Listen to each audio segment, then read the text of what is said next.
تعالوا نتكلم عن أهم نقطة في موقع أبورك. ازاي تاخد شغل، فين مكان الشغل في موقع أبورك. خلاص عملت البروفايل بتاعك، نزلت شغل قديم ليك، مستعد انك انت تاخد شغل. تعالوا نتكلم عن النقطة دي بالتفصيل. اول ما بتفتح البروفايل بتاعك هتلاقي الصفحة دي. لو ما لقيتش الصفحة دي تعال فوق هنا هتلاقي فايند ورك، دوس عليها يجيب لك الصفحة دي الصفحة اللي موجود عليها الشغل اللي مطلوب من العملاء واللي انت بتقدم عليه. طبعا الشغل ده له علاقة بالمجال اللي انت سجل فيه من الاول. هو سألك انت شغال ايه بالظبط وايه مهارات. على حسب الحاجة او المهارات اللي انت دخلتها هيبدأ يجيب لك شغل له علاقة بشكل مباشر بالمهارات دي. فهتيجي هنا انا كنت مسجل واللي انا شغال في الريندرينج والانيميشن وال 3 دي موديلنج. هتلاقيه دايما العنوان بتاع كل شغلانه هتلاقي فيها موديلنج وريندرينج، هتلاقي فيها حاجه ليها علاقه بالعماره بشكل مباشر، حاجات ليها برضو علاقه باللاندسكيب.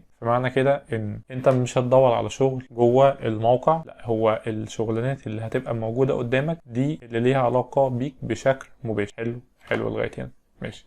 تعالوا نتكلم بقى عن الشغلانة نفسها اللي أنا عايز أقدم عليه. ده مثال للشغل على الموقع. في الجزء اللي فوق هتلاقيه كاتب لك العنوان الرئيسي للشغلانة، وبعد كده هتلاقيه كاتب لك الشغلانة دي بكام، أو العميل عايز حد يعملها له بكام، والشغلانة دي نازلة بقالها وقت قد ايه. طبعا تفاصيل للشغل نفسه وكم واحد قدم على الشغلانة قبلك، ومعلومات تانية عن العميل، هل هو مفعل او موثق وسيلة الدفع، صرف قد ايه في الموقع، المكان بتاعه. دي كل التفاصيل اللي انت ممكن تحتاجها علشان تقدم على شغل. طب انت هتحتاج التفاصيل دي في ايه؟ باختصار الحاجة اللي انت هتقدم عليها انت لازم تكون فاهمها كويس جدا وعارف هي عبارة عن ايه. فلما تيجي تخش على شغلانة زي دي كده هتلاقيه ان هو طالب 3D موديلنج لحمام سباحة من برنامج السكتش اب، وهتلاقيه اكيد حاطط صور ليها علاقة بحمام السباحة. هتلاقي الحمام السباحة اهو، ده المبنى اللي جنبه. صورة تانية برضه هو حاططها، دي صورة من الواقع للمبنى وحمام السباحة، يرسم المبنى وحمام السباحة على السكتش اب.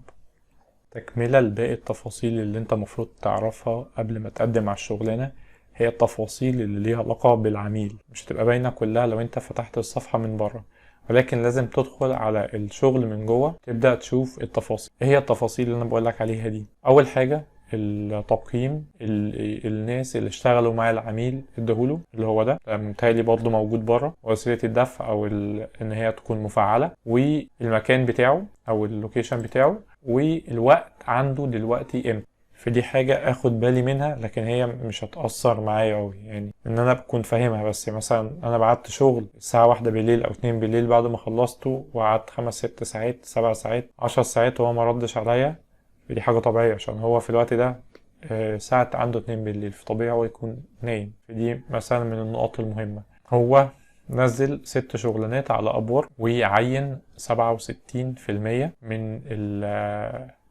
من الست شغلانات اللي هي 66.5%، يعني لا 67%. الفلوس اللي دفعها على الموقع $170، وفي شغلانة واحدة منهم اكتف يعني شغالة دلوقتي، والباقي كله طبعا مقفول، وهو شغال من 2020 على الموقع. المعلومات اللي جايه لي من ابور عن العميل دي بتفهمني اول حاجة العميل ده موثق وسيلة الدفع بتاعته. معنى كده ان العميل ده لو اشتغلت معاه يعني بنسبة 99% مش هيضحك عليك، علشان هو مفعل وسيلة الدفع او وسيلة الدفع بتاعته. اشتغل مع 3 اشخاص قبل كده، ال3 اشخاص دول اهم هتلاقي ان هما مديله في واحد مديله 5 نجوم، واحد تاني مديله 4.5 نجوم. دي حاجة كويسة. الحاجة اللي مش كويسة ان العميل ده بيشتغل بأسعار قليلة جدا. زي ما انت شايف اول شغلانة واخدها ب$10، تاني شغلانة ب$20، بغض النظر عن الخدمة اللي هو طالبها، بس هي في الاول وفي الاخر تعتبر اسعار قليلة. ولكن ده ما يمنعش خالص ان هو يكون عميل مستهدف لو انت لسه جديد على الموقع. تمام. في ده اللي انا بفهمه من العميل، او ده اللي انا بفهمه من المعلومات اللي ابورك بتديهاني عن العميل. موثق وسيله الدفع، التقييمات اللي واخدها كويسه جدا. دول اهم نقطتين تخليني اكون واثق ان العميل ده تمام. الجزء الاولاني اللي بنشرح فيه الشغلانات على موقع ابورك. الفيديو التاني هنتكلم عن 6 حاجات لازم تطبقهم علشان تاخد شغل على موقع ابورك في الاول. الحاجات دي هتزود فرص او نسبة حصولك على شغل كتير جدا، عن تجربة شخصية طبعا. حد عنده اي اسئلة يسيبها لي وانا هرد عليه. يلا استناكم في فيديو جاي. سلام.